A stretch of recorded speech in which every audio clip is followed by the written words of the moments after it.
Our mission, Helping Parents Heal, is a nonprofit organization dedicated to assisting bereaved parents. Through support and resources offered, we aspire to help individuals become shining light parents, meaning a shift from a state of emotional heaviness to one of hopefulness and greater peace of mind. Helping Parents Heal goes a step beyond other groups by allowing the open discussion of spiritual experiences and afterlife evidence in a non-dogmatic way. Helping Parents Heal affiliate groups welcome everyone, regardless of religious or non-religious background, and encourage open dialogue. Attendance at all Helping Parents Heal meetings is voluntary. All discussions that take place at affiliate-led meetings are confidential. We hope that participants will learn from and share with each other. Zoom meetings run by leadership are not confidential. These meetings typically feature guest presenters and are posted on YouTube so that affiliate members worldwide can watch and benefit. Neither type of Helping Parents Heal meeting is designed to replace traditional therapy or spiritual counseling. Helping Parents Heal offers a wide variety of speakers, allowing parents to learn about many possible ways to heal. This includes presenters covering progressive topics such as afterlife evidence and connecting with our children who have passed. The views expressed by our guest speakers may or may not reflect the opinions of Helping Parents Heal leaders and members, so we ask that you take from their presentations whatever may benefit you personally. Welcome, everyone. We're so glad to be back together again, and thank you, Sue, for being here this evening. Yes, I'm just thrilled. we are thrilled to have Sue here this evening. And we also are thrilled to be speaking about her new book. And I'm going to just introduce her with a very short bio that she sent. And then we'll start talking about the book. Reverend Sue Frederick's unique gift of powerful intuition, channeled wisdom from guides and departed loved ones, sacred numerology, and spiritual insight lulls you into the mystical to heal grief and find purpose. Sue draws upon decades of spiritual study and powerful inner wisdom to help clients fulfill their soul's mission. She has taught hundreds of workshops for grieving people, for people seeking meaningful careers, and for those who seek a new and fresh perspective. Her website is www.suefrederick.com. And without further ado, I'm going to give the floor to Reverend Sue. And beforehand, I just want to ask you if you can tell us about why you wrote this beautiful book through a divine lens. I would love to just know what your view on how. Oh, I'm so sorry. Well, it's such a pleasure to be with you all again. This group is the highest vibrational group of souls I've ever been around. And as you guys know, I believe that grief is our greatest spiritual teacher. I call her Divine Mother Grief. She breaks us open and wakes us up. And all of you have certainly experienced that. So what you have experienced already is your shift into a divine lens, because that's what grief does. The minute we start feeling the spirits of our beloved, and just take a breath, you can feel them all gathered here. I definitely feel those spirits, and I know when I can feel those children because it makes my eyes get teary-eyed just from love. And so as you feel your child with you tonight, giving you a hug, kissing your head, saying, "Mom, I'm so glad you're in this meeting tonight. It always cheers you up." Just know that that is the divine lens that we all try to lift into as much as we can. And the reason that I wrote this book is I had been doing my work and helping grieving clients shift into that divine lens, but I didn't have a name for it, and I didn't quite know how to put it in words that were very succinct. I called my workshops grief shifting, And people would go, well, what are you shifting? And I'm going out of grief into spirit, and I just couldn't really get it clear. But then in 2015, I was teaching a grief shifting workshop at Kripalu in Massachusetts. And by the third day, all the parents had connected to their kids and received messages, and we were all so happy. And I flew home back to Colorado, and I got a really bad flu, and suddenly I was burning up like 104 degrees of fever. My body was exhausted, but my soul got taken up with the guides, the angels, the beautiful spirits of the departed, lifted me up and showed me, if you can see my screen, my husband, Gene, made this graphic to show the vision I had, where I was shown the earth from a distance and all the spots of light that were sparking from planet Earth. And they were constantly moving and filling in any dark crevices on the planet. And the light was shooting out so far that it extended, just like in this picture, beyond the earth. And these angels and guides were like holding me up and whispering to me to understand it. And it was so extraordinary, beautiful. I mean, if you guys have had these kinds of out-of-body experiences, which I'm sure you have, words don't do it justice. The colors were magnificent. The light was more intense than any light I've ever seen. And the guide, this one particular guide said, "This is what's happening on planet Earth, no matter how things may look in the next few years." Now, keep in mind, this was 2015. There wasn't nearly as much as turmoil as there is now. There was no pandemic. There was not nearly as much political upheaval. We were relatively calm compared to today. And I remember being held there going, oh, that's beautiful, but why are they showing me this? And the angels were saying, you have to go back and make it so clear in all of your work that the light and the love is always winning. And we just have to see it through that lens. And I remember absorbing this information and going, so they even mean grief. They mean I have to explain to the grieving people that we have to shift it into that other lens to see the light in the darkest moments of pain. And I, came back into my body, and the next day I was trying to explain it to Gene and the kids, and they were like, okay, Mom, get some sleep. I sounded like I was babbling deliriously. There were angels, and they showed me the earth, and everything is okay, and it's filled with light. Oh, that's good, Mom, go to sleep. And so I got my computer, because I really have to write in order to be able to process things, because I'm a writer.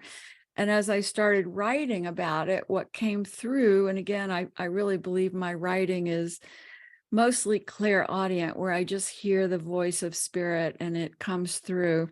And the voice said, there are two ways we look at life. And one way is the ego lens, and one way is the divine lens. And we only find love and peace and happiness through the divine lens. And so this book just began to pour through me. I would sit down and say, I need to write about relationships, and the voices would just pour all of this stuff through me. Okay, now I need to write about career. And in each chapter, they taught me how to explain whether you're facing career, grief, relationships. You can shift into that higher perspective. And it comes from sacred practices that we always talk about at Helping Parents Heal: meditation, listening prayer, being in nature, raising our vibration in whatever ways we can do that, laughter, gratitude, joy, all of those beautiful things shift us up into the divine lens. And as all of you know, once we're shifted into that lens, our children, our loved ones are so present. They are so close. And the veil is thinner every day. And I get to work with so many of your beautiful children and just feel them and see them and get to hang out with them. And I know you all experience that too when we're in our divine lens, because we're human and we also have the ego lens, the human part of us. And that's the part of me that woke up grumpy this morning because I had an allergy headache and I had to figure out a way to feel better because I had a morning client. That's the human. But the minute we then sit down, close the eyes, take a breath, and even look up, keep your eyes closed and just look up and say, beautiful, beloved, departed ones, angels, guides, come to me. Let me feel you. Open my heart. Lift me up. We are instantly lifted into the divine lens of love and gratitude. So as I wrote this book, it was the most channeled book. I've written a million books, as you guys know, but this one was more purely channeled. And the big reason was when I did the first version of it, I was going to self-publish it. So I wasn't answering to what a publisher had told me they wanted, because I'd written all these other books to please what the publisher was looking for. And so then I said, enough of that. I'm going to self-publish this book. So the spirits just lined up to give it to me. And when it was done, I briefly self-published that version, but then I started doing so much more work that brought other pieces I wanted to add to it. And lo and behold, a publisher came along and said, we're very interested in you redoing that self-published book and we want to publish it. So then I got to add in all of these beautiful transcripts because I bring clients. If you do a session with me, one of the sessions I offer is to do a guided journey into the divine realms where you can drop into a significant past lifetime and I guide you through it. I help you see it and understand it and process it, and then come into the divine realms and talk to your guide and your counsel, maybe go to the library of souls, and then come back to earth. And I help you process it when we're back in the body. I love doing that because I get to go with you too. I mean, I feel so lifted into those realms when I'm guiding a client. So in this book now, I've added a lot of those transcripts and you'll read them. Many of them are mothers from Helping Parents Heal who went back and hit a significant past lifetime where they had a different kind of relationship with their child who's departed in spirit today. Maybe in the past life, that was a spouse or some other big important person in their life. And then as we processed it, they were able to kind of make more peace with understanding why things went the way they did in this lifetime. So I wonder if some of you are here. I don't want to call any names, but you know who you are. Beautiful stories. And I've changed all the names in here. The publisher really wanted that, and I understand why. Everybody's always worried that you're going to get sued or something these days. So I had to change people's names, but you can find them in there when you read it because you'll recognize these beautiful people's stories. And I have to say Elizabeth is one of them, but I won't tell you which one she is. You'll find out. So Elizabeth, is that what you were looking for? Oh goodness. Well, no, that's perfect. That's a beautiful introduction, and I am so excited that you're telling about this book that I feel so grateful for because yes, I am in it as well. The experience that I had with you was amazing. Being able to do a past life regression with you was so uplifting and so healing.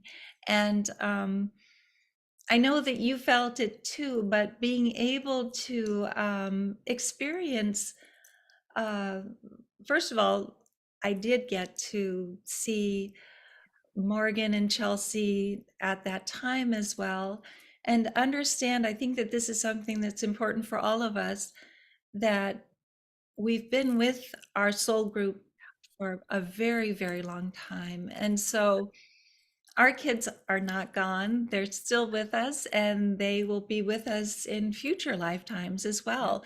They'll be with us forever. And It really shows the eternal nature of the soul.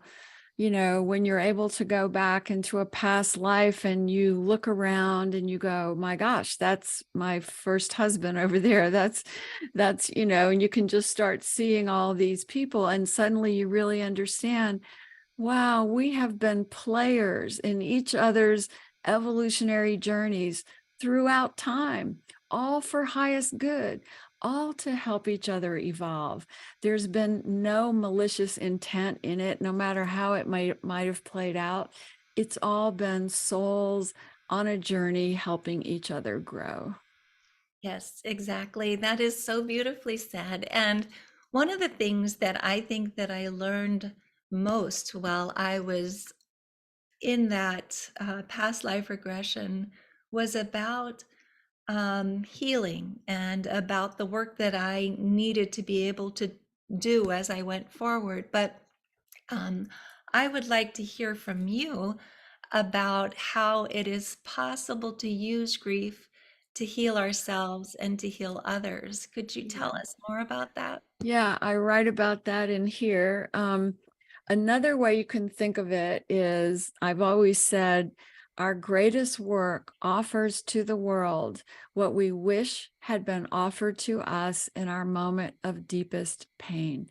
Now, it doesn't mean that we literally have to work with grieving people if we're grieving, but what it means is that we want to reach out to people who are in pain and in some way help them see it differently, feel it differently, and rise up to their divine lens. And some people may choose to do that through speaking, through teaching, through writing, through healing, through being a Reiki healer, through being a medium, through being a really good friend to anyone who's in pain. There are so many ways that we can do that, but all of it is really about stepping up to our collective role here as awakened souls who know now that this world is about love, compassion, forgiveness, and helping each other. That is the ultimate.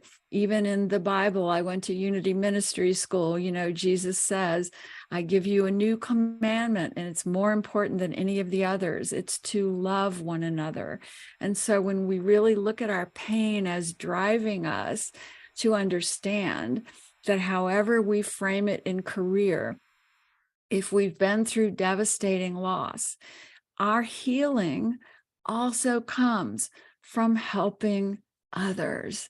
And that is so true. And any of you have ever worked with another person who's grieving, maybe as a coach or in a circle, however you did it, if somebody looks at you and goes, okay, that helps, thank you, your energy shifts, you feel that love, you feel those endorphins shift. And, you know, I always used to say, if you're having a bad day, the way to get out of it is go out and be kind to perfect strangers, go to the coffee shop and tell people they're beautiful, you know, go just shed that love, that kindness, that light. And the more pain we're in, the more dramatic our shift is the moment we know that we're doing something to help others. And all of you are so open-hearted and so beautiful, and you've been through such, my favorite word is used by one of these moms here who I love. She calls it the shattering. All of you have been through the great shattering of the ego lens, because once your departed child left, you couldn't see things the same way. You couldn't value just competition, money, greed, all the stuff our culture thinks is so important without asking for deeper answers. Where did they go? Why am I still here? Why do people suffer? Why is there grief? Those are the beautiful spiritual questions that get us awake and really paying attention to what's important.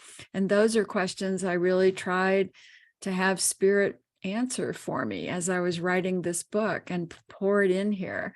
So I would say, out of all my books, this one has my essence in it if I were to die tomorrow, and that would be fine with me if I did. Don't worry, Elizabeth, you're going to do my service, by the way. But if I were to die tomorrow, I would say everything I had to say went into that last book, and I know it will help people. So I am complete. Well, that's absolutely beautifully said. And I think that one thing that everyone might not understand is that you are no stranger to grief. And you were only 29 when your husband passed of cancer. And this was back in 1980. And your life obviously changed dramatically. Um, can you tell us about the Yeah. spiritual awakening that happened to you at that time? Yeah, and I also want to say that I do understand that I've always believed that the loss of a child is the greatest loss ever, and it is so much more painful than the loss of a spouse. But on that note, I'll say that in my 29-year-old little life, being completely in love with my beautiful husband, Paul Frederick, when he got colon cancer and suffered and died, it was shattering to me. And it was shattering not just because my husband was gone, but because he had suffered so terribly. This was colon cancer back in the 70s. And, now they found a lot of ways to make the cancer journey a little easier for people. But Paul just really went through what I would call a crucifixion, and it took a year of suffering. And through all of it, we were fighting for life. And I really believed in my ego lens that we were going to be able to turn it around and he was going to live. But in Paul and his beautiful soul lens, because he was definitely aware, especially the last few months, that this was a soul journey for both of us, not a human ego conquered disease story. It was a soul journey. And if any of you have lost a loved one to cancer, you do get to this place where you understand, so this will not get better and this will not go on much longer. And how do we now look at it through the divine lens, the soul's eyes? And that was the beginning. And I fought it like crazy. I was not enlightened. I was angry. I was stubborn. I wanted him to live more than anything. And during the last day of his life, he gave me so many signs. He woke me up from a nap on the floor in the hospital where all of our friends were gathered around him. He was in a coma. And he woke me up in a nap and showed himself to me perfectly beautiful and healthy and said, "What are you doing on the floor? You said you were going to hold me in your arms when I died. So get up off the floor."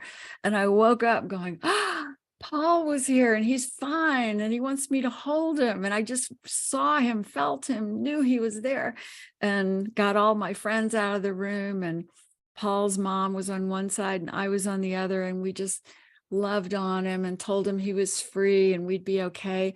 And we both saw his spirit lift. He took a last beautiful, peaceful sigh immediately, and his beautiful spirit lifted up out of the body and out through the window to play in the mountains. We were just standing in the window going, and that was Paul's awakening for me. Once you have witnessed experience where you actually feel, see spirit like that, you're never the same person. And then my girlfriend Chrissy was diagnosed with leukemia 6 months later. So I signed up for an accelerated course lifetime here because I was starting to get myself on my feet. And my beautiful lifelong friend Chrissy came to visit and we went skiing. She had bruises on her leg from a fall, and I took her to the airport. And by the time she landed in California, they rushed her to the hospital and she was diagnosed with aggressive leukemia. So once again, my questions were up. Who are we? Why do we suffer? Why are we in this earth still? And that's where numerology comes in, because I include numerology in this new book, because it does help you answer those questions, because it can say to you, you agreed to be one of the consciousness shifters here. You're on a master soul journey, or you're on this or that. So you're still here for a reason. And if you start moving and living productively in alignment with that, you will feel better and you'll make a difference in the world. There is no reason to be on this earth once we've awakened, except to make a difference for the better, to be a light, to help each other, to lift each other up. And once we know that, that's the only game in town to play. So that was how Paul and Chrissy woke me up. That's absolutely beautiful. And I love the fact that you were able to see Paul healthy and whole, and that he told you to come and hug him. And it's pretty amazing that that shared death experience that I had with Morgan really awakened me to the fact that love lives forever and that we are always going to be with our children. And it happened in an instant. It was just so amazing to have this happen, to have this incredible joy, and at the same time, incredible sadness, because I knew that he was passing in Tibet.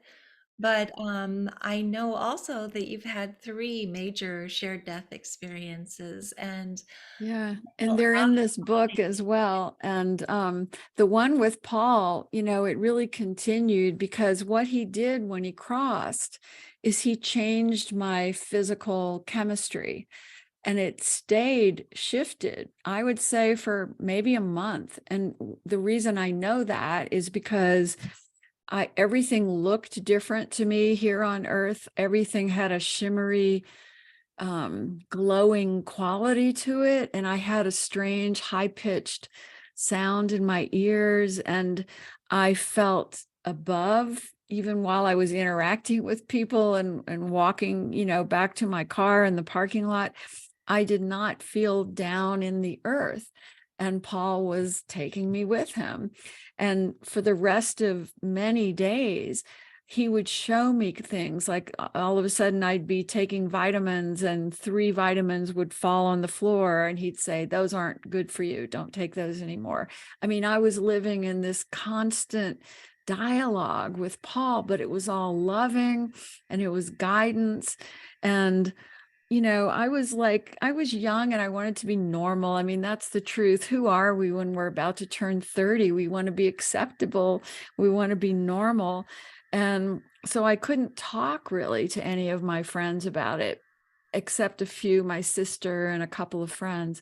And I couldn't eat. I think I was like down to 90 pounds, but it wasn't because I was trying to lose weight, but food just made me sick. It was like I was on a different realm and my body had no desire to digest human food down here, And so I guess I was meant to stay, because pretty soon we had to go on the hike that Paul had made us promise, which saved my physical life. He had made us promise on his deathbed that we would take his ashes to the highest lake in North America. By the way, that is a great promise to ask your friends to make, because they're going to have to haul your stuff up to a 13,000-foot lake on outside of Breckenridge, Colorado, and it's one of the most beautiful places in the world. And Paul said that on his deathbed, and one of our mountaineering friends was in the room and he said, I know just where that lake is. I'll take Sue and we'll take your ashes there. And so a few days after he crossed, a parade of us hiked up this legendary death hike, you could call it, up to this basin with loose rock. And then we had to climb this pretty sheer wall of loose rock. I mean, Paul was with us every step of the way, clearly. And we emerged into a meadow of blooming mountain wildflowers and a stream and a gorgeous lake, and then snow-covered 14,000-foot peaks dropping into the lake. Take your breath away. There was no sadness. There was no crying. We did a sacred ceremony and sprinkled his ashes in this water, and it was joyfully, exquisitely beautiful. And Paul was with us every step of the way.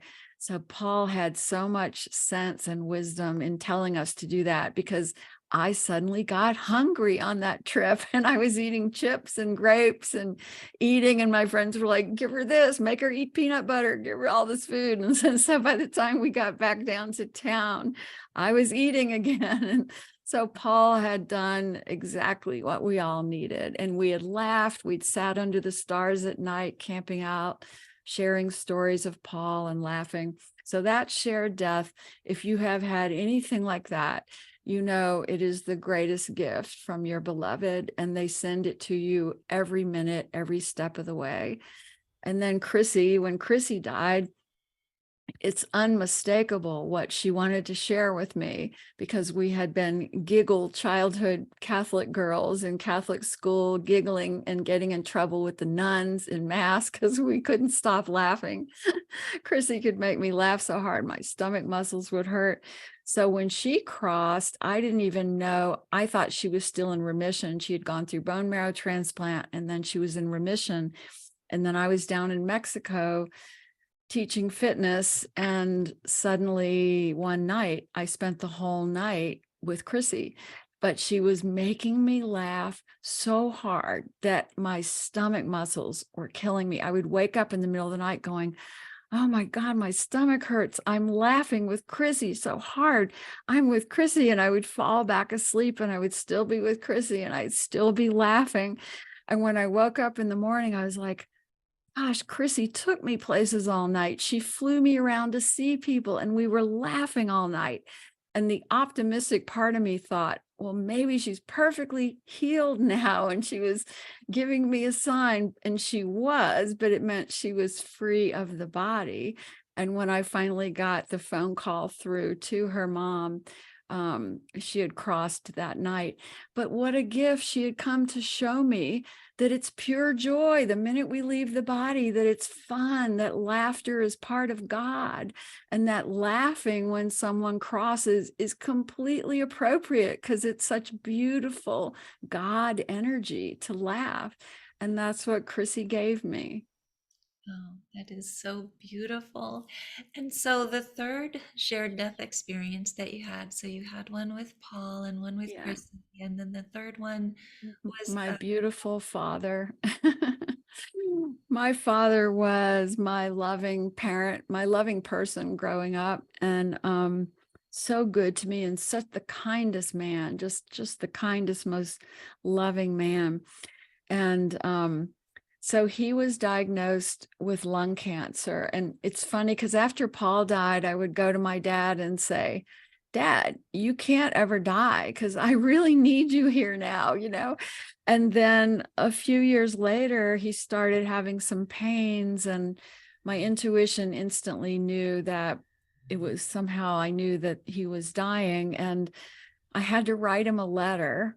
And he didn't ask me to do this. I knew I had to. And I wrote him a letter saying, Dad, I love you so much, but if this is your time to go, I'll be okay. You don't have to try to hold on for me, even though I told you you did. I'll be okay. And I wrote him this long letter with so much love. And my brother was working in the office with him on the day he got the letter. And my brother said that Dad read the letter and then left, and he was very emotional and didn't come back for the rest of the day. But from then on, Dad was saying, look, we need to stop denying this. I've got to find the right doctor to diagnose it. I know something is wrong. And he had lung cancer, but it had been misdiagnosed because the tumor was right behind his heart. Such an amazing metaphor.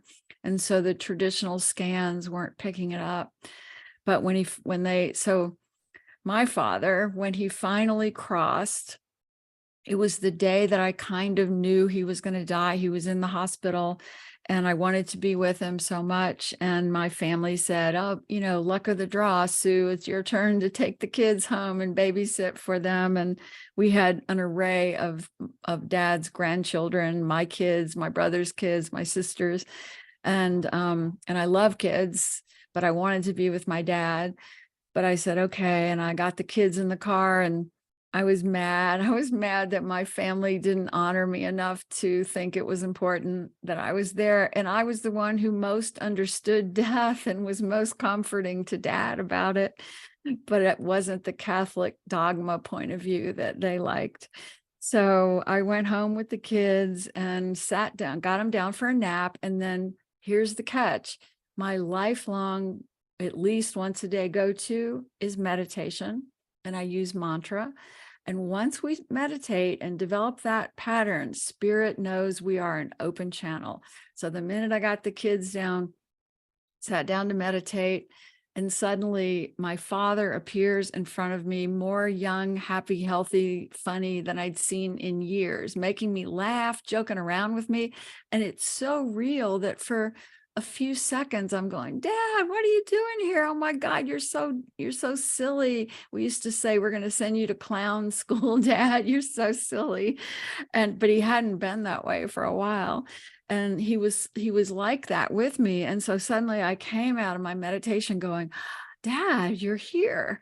And I knew that that probably meant he had left his body. So I called the hospital and my brother answered and I said, Dad just appeared to me. And Jim said, well, I'm glad to hear that because it's chaos. He just had a heart attack and they're trying to do CPR because our family couldn't agree on putting those do not resuscitate orders. And my brother Jim said, it's just chaos here and it looks like Dad is suffering. And I said, nope, Dad is not in that body. He is nowhere near that hospital. He is out visiting the people he loves and laughing and joking around. And actually, my brother believed me, and that was a huge leap for him. And so later, when we were all talking about Dad's crossing, I said, they said, Sue, we're sorry you weren't with us. And I said, oh no, I was with Dad more than anybody because I was out of the chaos and I was meditating, and he came right to show me how free he was. And he kept lifting us up, showing us these visions. And for me, it was so healing, even though I'd already been through it with Paul and Chrissy. Dad sort of took it to another level because he was so amazed at how he kind of grew up Catholic and he thought it would have this certain dogmatic aspect to it. And he just kept saying, Sue, it's nothing like that. It's nothing like I told you. You don't have to be Catholic, And he was so happy and free and playful and young. And my daughter, Sarah, was very young at that age. At that time, I think maybe she was 3 or 4. And at one point, we were all in the living room and my brothers were crying. We were talking about Dad. And Sarah comes in and she goes, why are you all so sad? And they said, because Grandpa just died. And Sarah said, no, he didn't. I just saw him floating outside the window and he's really happy. And my brothers were like, whoa. So these were the ways my dad took us on a beautiful experience when he crossed. That's amazing. And I just think that it's so interesting that your father was able to understand that all of these, the belief system that he grew up in, needing to do things a certain way, are not necessary. Everyone is going exactly the same place. And in fact, very early on in my journey, we were renting space from Casa Mariposa, which is down the road from me, for meetings of helping parents heal. And the owner of the space was visiting the space with us. We were looking at the space, and actually Suzanne Wilson was with us, and she all of a sudden sat down and said, your father's here. And he had passed about a month before. And she described that he had passed of a heart attack. And actually, Heather, who was the owner, hadn't asked for any of this. And so she first asked permission to give her information from her father.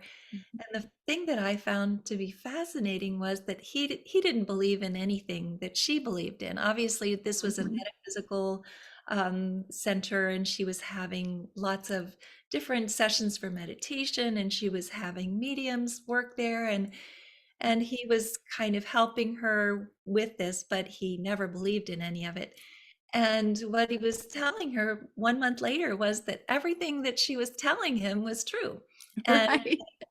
that he was with all of the people that they loved and that he was having a fabulous time. And so no matter what you believe, if you don't believe in anything at all, or if you believe Right. strongly in a certain religion, you end up in the same place. And I think that that's so beautiful that you write about this in this book as well. I also think, Elizabeth, it's really important that people really remember that even if the last hours of a person's life seemed to be in suffering, like my father in the hospital room dying of lung cancer and having a heart attack, and they're doing CPR, he wasn't there. The soul leaves the body long before that final end of life suffering happens, because the guides are right there trying to help you lift out the minute you can be free of it.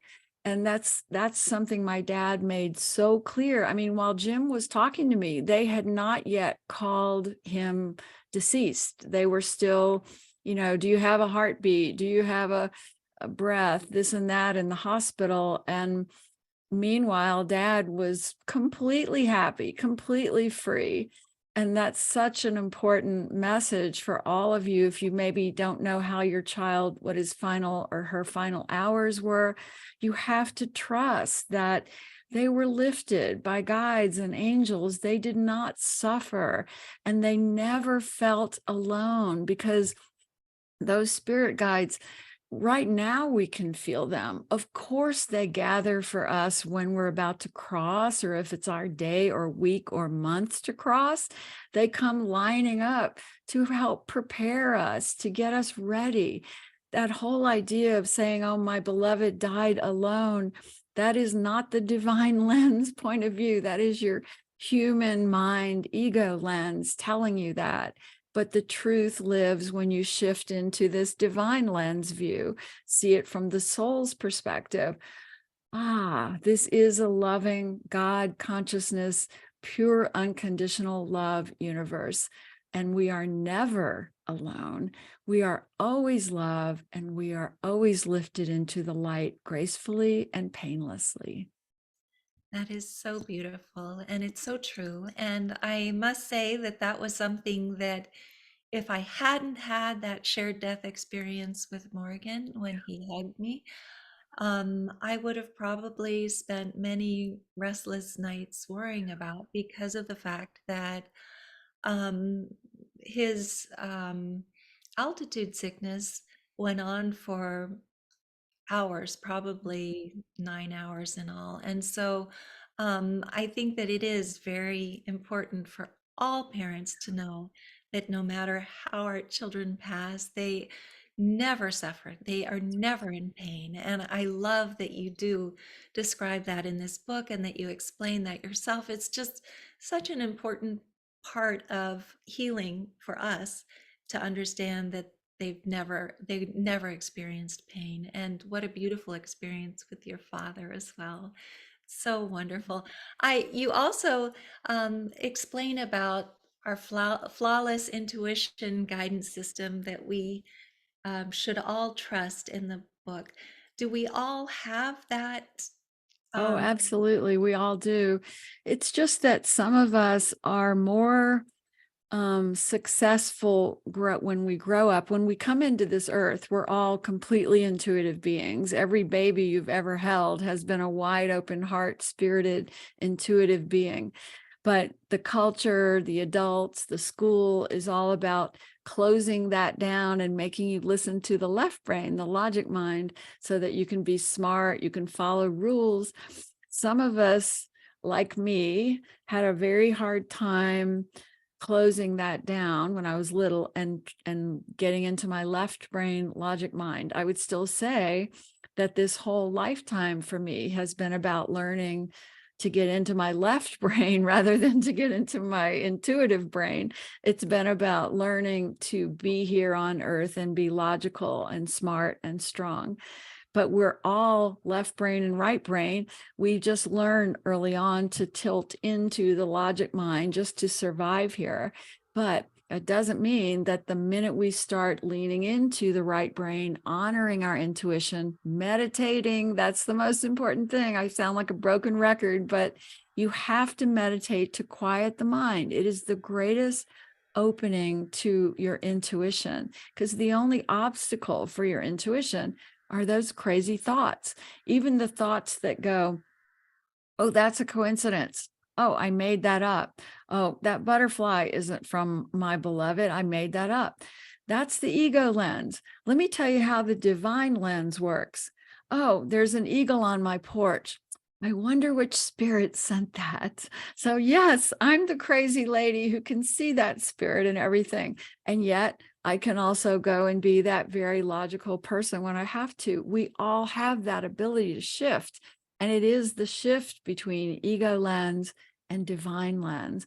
And the one technique you need is to quiet the mind and then to trust what comes into your heart. If you have a feeling that something is a sign for you, if something is a sign from your departed, if you see a glimmer of an image and you think that could be something your loved one is sending you, or you hear a voice, I'm very clairaudient. I will hear these kids when I'm working with their moms, they'll just talk and I'll hear them. So whatever your strongest sense is, it could be knowingness, it could be seeing, it could be hearing. Don't battle to figure out how to be good in all of them.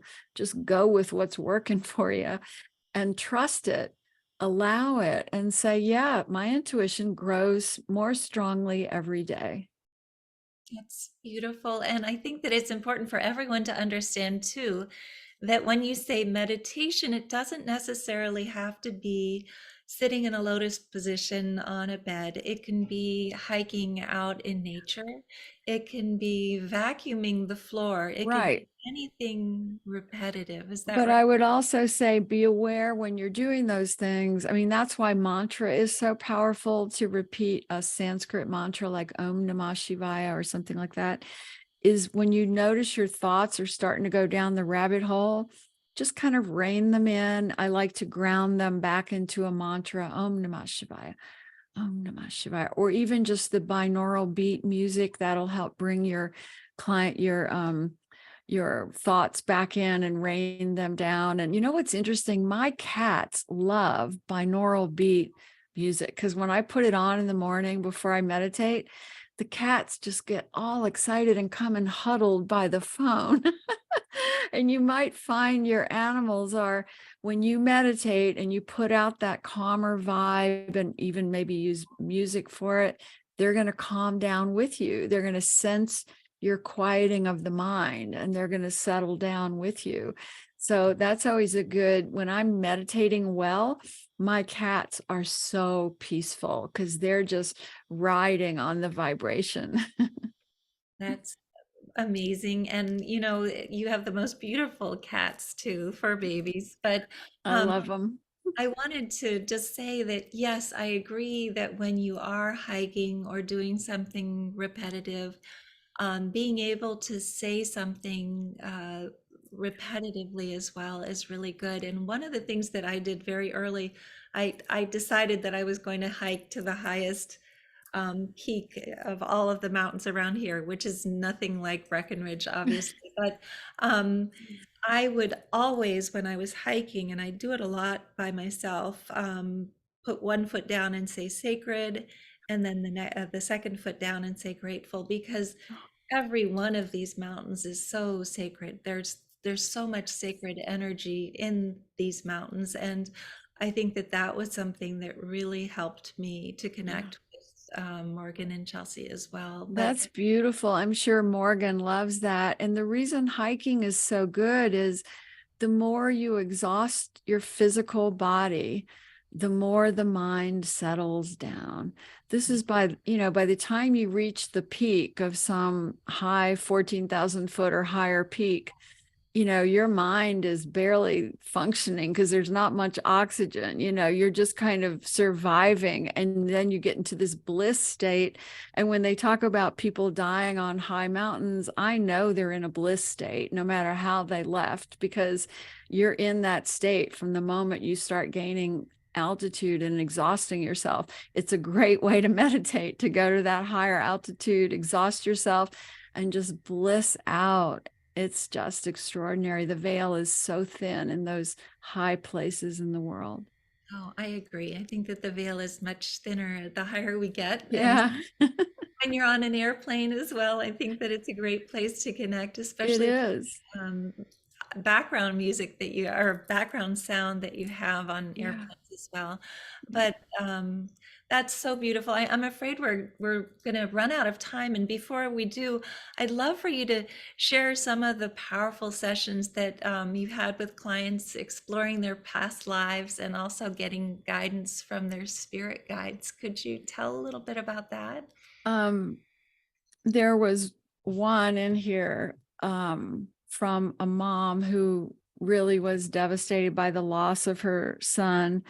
And as she traveled back into the past life, she and her son were actually in that life husband and wife, and they had lived out in a cabin somewhere in the wilderness. I think it was East Coast of America in the early days, and they were totally dependent on each other and had a beautiful, simple life in nature, and ate what they could catch and raised their foods and all of that. And then she suddenly got sick and died young in that life. And he was devastated and didn't think he could live on his own. But what he learned in that life was that he also needed to be able to live on his own and be strong and independent.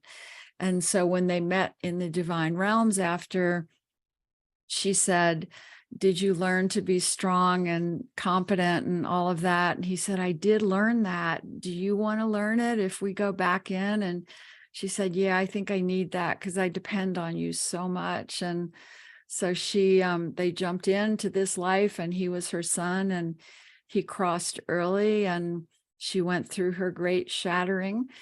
And now every day and every way, she's learning to rely on herself, to believe in herself, and to know that her son is her greatest ally, helping her learn to be independent and strong. That is so beautiful. And I'm sure that she's learning how to heal others through Yes, this, she is actually. which is beautiful. Yeah. And I feel very grateful to be a part of this book. And I also just want everyone to know that Reverend Sue has dedicated the book to helping parents heal. And so I think that that is just so amazing. And Let I'm me read the dedication. I want to read it for everybody here, if you're still okay. here. I would love that. Thank This you. book is dedicated to Elizabeth Boisson and her children in spirit, Chelsea and Morgan, who inspired her to bring healing to the world through the nonprofit Helping Parents Heal, and to all the departed spirits who push us to recognize that there is no death. We are so grateful that you've awakened us, and so it is. Thank you. And oh my gosh, that gives me goosebumps to hear you saying that. Thank you so much for that incredible dedication. And we do have a little bit of time left, and I wanted to make sure we left a little bit of time because Reverend Sue has said that she would lead us in a guided meditation, and I would love for you to do that. Would you Yeah, be willing I'll to do? make it quick because I know that we're kind of getting in the We'll be time still here. plenty of time, but that's Okay, so everybody take a deep breath with me. Let's do 3 deep inhales and exhales. So 1, inhale and exhale. And again, inhale and exhale. And inhale and exhale. We are now feeling the ease and grace that comes from the quiet mind, the open heart, and we call in all of our guides to help us now. And they are going to move this golden globe of light down through our top crown chakra. And as it moves down through the head, the face, the neck, it replaces all of our human self with our true essence as a golden light divine being. And this beautiful golden light continues down through our physical body, releasing us, our beingness from the body as it moves down through the shoulders, the upper arms, the lower arms, the hands, and down through the chest, opening the chest, expanding it to release your spirit, opening the rib cages, filling every cell with golden glowing light, and moving down through the diaphragm and the belly, expanded with golden light, shooting stars of light through every pore in your body, and down through the hips and the thighs, the knees, all replaced with golden light. You're no longer aware of your physical self. All ease and pain and tension is released and replaced with golden light from the divine realms. And now as the golden light filters down through the bottoms of your feet, that you are now free as a divine being, lifting up to spirit, lifting up to that tunnel between lifetimes that we all travel, that we're so comfortable in. And as we start through this tunnel together, just you can already see your departed loved ones running through the tunnel to come and just be with you, to escort you to the light. And so we walk towards the light with our loved ones, 1 and 2 and 3 and 4 and 5, feeling so much joy, and 6 and 7 and 8 and 9 and 10. We are stepping out into the shimmery colors and energy world of the divine realms. This is our home. It is filled with unconditional love like you never experience on earth. Just pause for a moment and remember it. Bask in this love. Feel that flow of all loving God consciousness pouring through you, replacing any sense of being less than or unworthy, not good enough, all gone. Those are things of the ego. You are totally now a shimmering gold light being, totally at home in these divine realms. And you look in the circle and you see your departed child taking form for you, even though they're an eternal ancient being. They are taking form as your child to love on you. And they're coming to sit in this circle with you. And you can just have your children next to you there on a bench and put your arms around them and lean into each one and kiss their heads and feel the love. And you can look across the circle and you may see other members of your soul posse that you've incarnated with before. You may see departed other family members like siblings or parents or best friends or spouses. And you may see ancestors you've never met before in this lifetime. Take a pause and look into all of their eyes and recognize them soul to soul.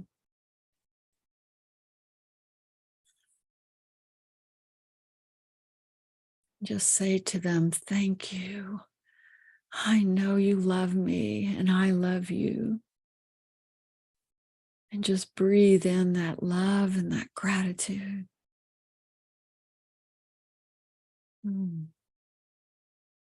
Now turn to your departed child and have them stand right in front of you so you can look right into their eyes. And if you have more than one departed child, have them line up in front of you and look into their eyes, soul to soul. Just let the love flow between you unconditionally. And see them smiling back at you with the most radiant love. They're just encouraging you. They're saying, you're doing great, Mom. I'm so proud of you. Dad, I'm so proud of you. And now just ask them, is there anything you want me to know? Is there anything I need to know for the rest of this lifetime for me? And just listen to what they tell you. Let them whisper in your ear.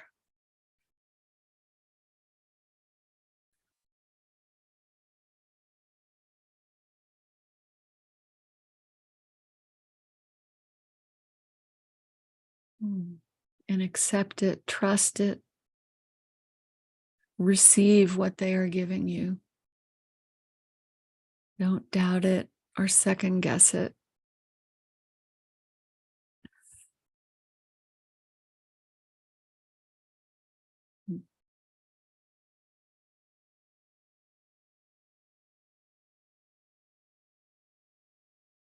I feel so many spirits in this. It's just making me cry. It's just so beautiful, all this love.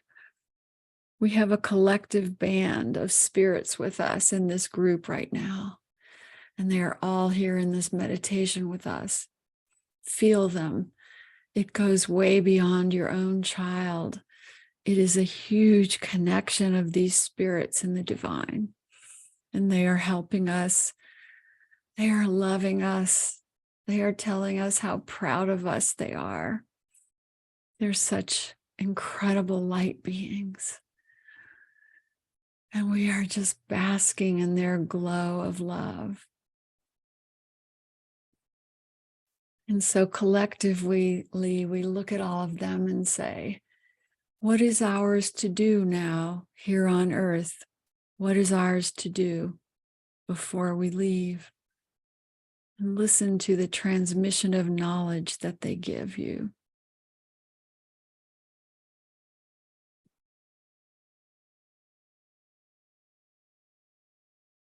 They are pouring love and wisdom into your heart. And you're receiving it without question, without doubt. And so now your answer is, thank you. I love you. Thank you. I love you. I will take that learning, that wisdom, that love, that gratitude back with me to the dense realms. And I will carry it through my life every day. I promise, I promise, I promise. You can say to them, I promise I will. And you can help me. And so now you can say goodbye to the rich visual world of this divine realm, knowing that you can still carry this knowingness with you back to the physical. And so we nod to them with gratitude and we turn and walk back through the tunnel. 10, 9, 8, 7, 6, 5, 4, 3, 2, 1. And now we take 3 deep breaths and drop right back into the body. Inhale 1 and exhale. Inhale 2 and exhale. Inhale 3 and exhale. And now we fill our body back with our physical self, shaking out the arms, the hands, the legs and the feet, and opening the eyes.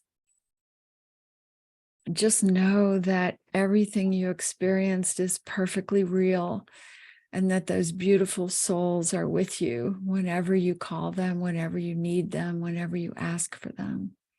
And so it is. Thank you. That was amazing. And Beautiful. I want to just let everyone know, first of all, that Reverend Sue's book is on our website on the book section in case you are interested in. And you can pre-order it now. It's going to come out on June 27th, but Through a Divine Lens is available right now. And in the chat box, we have a lot of people who've already said that they've ordered it. And also, I just wanted to also let people know that we have your information with recommendations as well on the provider page of our website, so that Thank people you. are able to read a little bit about their experience with you, which is just incredible. That guided meditation was just beautiful. And it kind of gives people an understanding of what it's like to do a past life regression. You have one of the most beautiful and soothing voices that I've ever experienced. Yeah. And I know Irene wants to say a little as well. Yeah, no, I just want to say the same thing. I had so much going on today, and I just feel so relaxed right now and so peaceful. I love being in your presence and hearing your voice. And we're so appreciative of all you do for our parents and our Oh, members. you all are the angels. I'm just along for the ride. Thank you so much for bringing me with you. Thank you. Well, thank you for bringing us this beautiful book, and we are so, so grateful to you for speaking about it this evening. And again, it's available on Amazon for pre-order. So Through a Divine Lens by Reverend Sue Frederick. And we always ask everyone to unmute and say thank you. So if you all would like to, please go ahead and do so. Thank you, Reverend Thank Sue. you, Sue. Thank Love you, you. Reverend Thank you, Sue. everyone. You all. Thank you. You. Thank you so Love much. you, Great. Enigma. Love you. Thank you, Beautiful. Thank you everyone. so much. Good night, Love everyone. you. Thank Good you. night. Thank you.